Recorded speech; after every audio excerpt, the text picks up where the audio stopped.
আসসালামু আলাইকুম।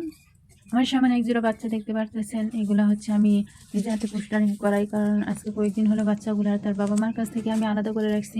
কারণ এগুলো আমি পোস্টারিং করাবো। কারণ এখন এগুলা দেখছেন কতটা ক্ষুধার্ত অবস্থায় আছে। কারণ এখন তারা জানে ২ দিন থেকে আমি এদেরকে আমি নিজে খাবার দিই। এর জন্য তারা দেখেন খাবারের জন্য আমার সঙ্গে সামনে এসে করতেছে, পারাপারি করতেছে।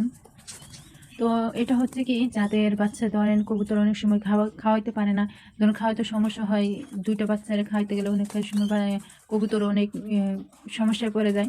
তো সেই ক্ষেত্রে যারা এরকম সমস্যা ফিক্স করবেন তারা তো সেই ক্ষেত্রে বাচ্চা সরায় নিজেরাই পুস্টারিং করবেন। আবার অনেক সময় দেখা যায় যে আমি নিজে বাচ্চা পুস্টারিং করে নিজে শিকারি করাইবো, তারাও অনেকে এরকম করতে পারেন, তারাও তখন এই যে নিজে হাতে পুস্টারিং করাইবেন। তো আমি আর কি এই হিসেবে আমি আমার বাচ্চাগুলার আমি আমার কাছে রাখছি। কারণ হচ্ছে তার বাবা-মা তাদেরকে ঠিকমতো খাবার দিতে পারতেছিল না। সেজন্য আমার কাছে রাখছি বাচ্চাগুলার। তাদেরকে ৩ বেলায় ঠিক টাইম খাবার আমি দেই। আর এই খাবারগুলো আমি নিজে বানিয়েছি। কারণ বাইরে থেকে আমি খাবার কিনে আনি নাই। ভিটামিন খাবারগুলো আমি নিজের ঘরে থেকে তৈরি করে আমি এদেরকে খাবারগুলা দেই। আর যারা বাচ্চা কবুতরের থেকে বাচ্চা নিতে চান তারা অবশ্যই কবুতরের উপর যত্ন রাখতে হবে। এমনকি ভালো বাচ্চা পেতে হলে কবুতরকে টেক কেয়ার করতে হবে এবং কবুতরের যেটা করলে কবুতরের জন্য ভালো হবে, ভালো বাচ্চা পাওয়া যাবে সেটাই কবুতরের সঙ্গে দিতে হবে।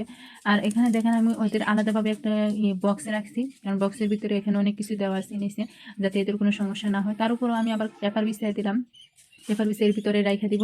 তো এই কার্টুনের মধ্যে ২ বাচ্চা থাকে। কারণ এরা তো বাচ্চা, এদেরকে খাঁচার ভিতরে না রাখাটাই ভালো।